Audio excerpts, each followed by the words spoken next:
if there was one thing that you could commit to doing this year that would make the biggest impact on the success of your business, this is it. And the reason that you want to pay attention to me is because this is easy. It is easy and it works every time, and you can do it within 1 minute of finishing watching this video, okay? And you can do it repeatedly, day in, day out. This has been something I have done my whole entire life, but certainly since I started my business. Okay, so here it is. We live presently in some dark times. Things feel heavy. I'm sure this is not news to you. I'm sure you have, like I have, had conversations with friends who talk about it, right? It's dark, man. Things are tough right now. Ooh, it's true. And here it is. But my goodness, do we ever appreciate sunshine? Be the light. Okay, be the light. Have you ever noticed when people talk about encountering a young person at a store who was actually helpful, that we talk about it like we just, experienced a miracle? Oh my God, I went into a store. The kid at the store was so helpful. Like, it's literally newsworthy. The waiter was great. The kid at the store was great, right? They were polite to me. They saw me. They knew who I was. Like, it matters so much, especially when things are dark, right? Right. What is job one for your business? This. Create a sense of belonging. Make sure that every single person who walks in the door of your business, I don't care what your business is. I'm a coffee shop. I'm a massage therapist. I'm a hardware store. I'm a barber shop. I offer some kind of professional services. People hire me for what I know to help them solve a problem, make something better, etc. Wonderful. When someone crosses that threshold, how do they feel? Like, just think on that for a moment. How do they feel? What do you do to ensure that, hey, it could be your website, it could be a telephone call. Someone calls in. What can you do? What do you do to ensure that that person feels seen, safe? Maybe if you work in professional services, they feel understood, like you know their motivations. Here's my story. I'm in Minneapolis, and I'm having dinner with my friend Chuck. Chuck has never been a client. I would love Chuck to be my client, but the truth of the matter is, Chuck doesn't need to be my client because he's so on the ball. He is so impressive and good. I should interview him, for goodness sakes. Anyhow, Chuck and I go out to dinner. Chuck's an investment advisor. At the time, he works for Merrill Lynch. We go to dinner at a place called Birch. It's no longer there, a casualty of the COVID era. Oh, great place. We have a little drink at the bar before we go have dinner. That's the plan. We're having a lovely visit. Chuck goes to the men's room. I'm standing at the bar. There's people all over. I look right here, sort of on my right, 1 o'clock as it were. And there's a gentleman there, and he has unusual eyewear on. Kind of notice me eyewear. I think like they were different, That's just the way I think. Somebody's wearing glasses like that, they want you to notice. Really, they want you to comment on them. So that's what I do. I say, hey, I like your specs, man. And he says, oh, thank you. And I say, I don't know why everybody wears such boring glasses. When I buy new frames, I tell him, I buy 3 at the same time. I don't have the same face every day. And he kind of likes that, He says, we have a little tiny conversation. Then Chuck shows up. And I go, guy with the cool glasses, Chuck. Chuck, guy with the cool glasses. They have a little discussion. Probably doesn't surprise you. I turn my attention to somebody else and I start chatting with him. It's what I do. Okay, it's my gift that I am that way. It has made me a lot of money, quite frankly, and led to a lot of great lucky breaks because I talk to people. Anyhow, Chuck and this eyewear guy, they exchange numbers. Chuck and I make our way to have dinner. We sit down. Chuck says, oh my goodness, he says, if you and I lived in the same town, we'd just crush it. We would attract so many assets. Chuck, again, I'll remind you, he's an investment advisor. He says, you know, it's the funniest thing, Dennis. He says, I talk to other advisors and they say to me, you know, people ask me what I do and I tell them what I do and they like run in the other direction. Because people ask me what I do, I say, I'm an investment advisor at Merrill Lynch. And he goes, the very next thing out of their mouth they say is, really? Tell me more about that. Because isn't that weird? Well, it's not weird. People are people. And people like to do business with people they can imagine being a friend with. People like to know you, they want to like you, they want to trust you. It's just the way it is. You can't get around it. And Chuck is a genuine guy. When you're dealing with him, talking to him, and he's asking you a question, when he's looking at you, you know he's listening. He's curious. He wants to hear your answer. Even if his question was, how's your day? He cares. And I tell him that, and he knows it's true. Chuck has built businesses from zero to millions of dollars in revenue multiple times. He knows what he's doing. But this is where this all brings it down to me. Okay, so Chuck follows up with the guy and the guy becomes Chuck's client. That's the end of the story. The guy becomes Chuck's client. He's an optometrist in Minneapolis and he owns a few different stores around town, which is why he went crazy when I said, whenever I buy glasses, I buy 3 pair. Everybody, we live in challenging times. Compassion and empathy seem to be off the table right now.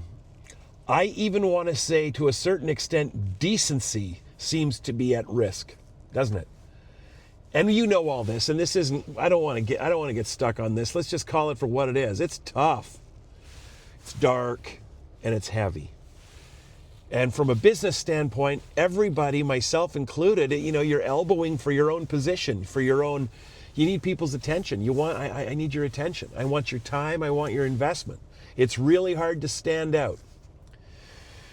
Look-alike fungible products, those that are easily replaced by the identical, etc. There's one thing nobody can compete with on you, and that is your experience.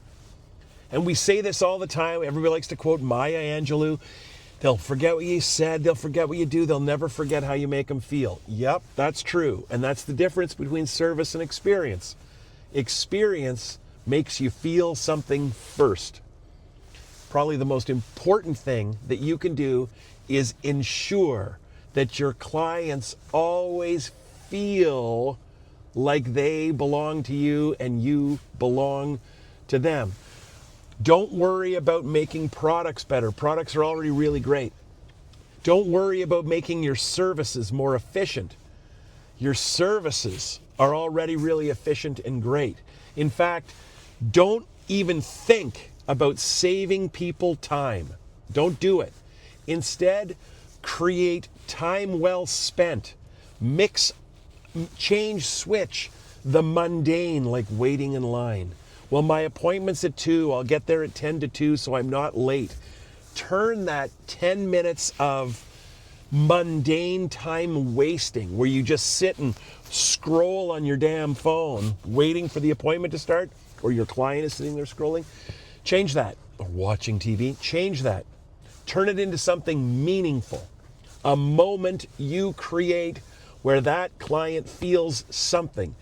I started this little video by saying, oh my goodness, we encounter a teenager at a store that actually pays attention to our question and answers the question well and tells us to have a nice day. I'm thinking about an experience I recently had, and even walks you the 4 aisles over down to where it is on the shelf to make sure you find it. I tell that story 10 times. Nobody refers professional services, okay? Very rarely. You would think that's not the case, but even when someone says to you, oh, I have an accounting problem, and you have an accountant, you know there's 10 million accountants around they can go hire, and you know that somebody else has already said to them, oh, I have an accountant if you want to meet them. People do recommend, refer, and talk about an experience. An experience is something that engages you in an inherently personal way. It surprises you. It delights you. In this age of smartphones, it makes you take your phone out of your pocket and take a picture of it, right? It's your everything. You could now say, this is a good video. I'm going to hang this up. So I'm going to encourage you to take the first step and the second one. Here's the first step. The next person who walks in, get up out of your chair and make sure they feel something. Answer your telephone at your office and make it matter. Okay? Don't have an automated attendant. Okay? Make it count. Call one of your clients as soon as this video is over and ask them how they're doing. Ask them what's going on in their life. Follow up on their kids and all that stuff. Make sure work's okay. Ask them if they're planning anything fun. You got anything fun coming up? I do. I'm going on a little ski trip in February. And I'm going to Europe in March to visit my brother with my family. That's what I got going on. That's the first action. Ask the questions. Here's the second action. Do more. Take the next step. When somebody has a hobby, send them something on it. When I tell you I'm going on a ski trip in February, ask me where. Charlevoix in Quebec. It's amazing. Yeah? Look something up about it. Find something and send me a note. A restaurant, a place to see, a hotel I should know about, a ski hill I might want to know about. Participate in my life. It's not that hard. Take the next step. And this would be my last thing, just do it because it's the right thing to do. Don't want anything from it. Don't do it so I do something nice for you. Just do it because you care about me. The world is a dark place. Be the light. Be sunshiny, okay? And that thing I said a minute ago, oh my goodness. The best investment every business could make in the entire world is answer your own phone. When I make this comment to you, I don't want you to think that I'm confused about who I am. One of my buddies has a joke. He says, do you know who I think I am? This is not that. This is not a case of that, I promise you. I answer the phone at my office all the time, okay? People freak out. I can literally hear them like, oh, Dennis, I can like hear them sit up straighter. Like, oh, and then I give them time. Hey, could we have a Zoom right now? Here, I'll send you a link right now. Then when the little Zoom screen opens and here I am, they can't believe it. At the end of these calls, the end of these Zooms, they always say the same thing.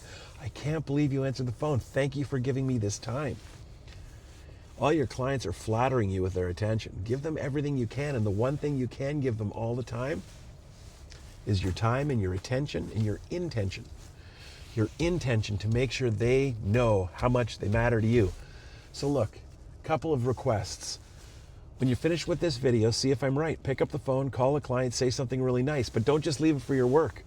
When you go to the coffee shop, say something nice to the kid at the counter. Say something nice to the person that's standing in line beside you. How are you? Good, good. Hey, by the way, that's a nice jacket. Just tell them something. Trust me. Just say something nice. Just say something nice. Pick up the phone, call 10 clients, say something nice, then take the next step. See what happens. And you could always say, oh, I took your article idea, Dennis. That was really, really great. I just copied the link and sent it to him. It's even better when you print it out and send it over. Everybody, we're going to get through all this and you're going to succeed. Be the light. Be really nice. My second request, watch this video.